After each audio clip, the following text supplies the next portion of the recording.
Hello, this is Captain Max and we are going to emergency room for sails. So now we're gonna remove our mainsail to take it for some repairs. And first I release main. And I need to open it straight in the marine. I'm using my winch handle. That's because I'm doing this single-handed.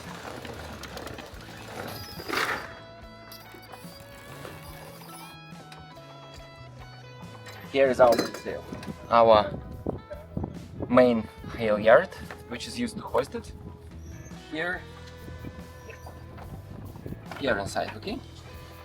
And I will fix it here to get ready. Because we have things to do inside in this mechanism. Rotate the internal mechanism in order to be able to unscrew this.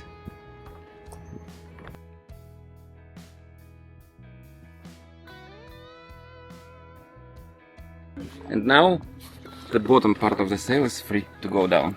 So in order to transport it, we fixed the back part of the sail here, and after this we used the zigzag to prepare the sail for transport. So I'm fixing now not to load the mechanism in case of some purely accidental thing to go up. We have to climb the mast to bring it down.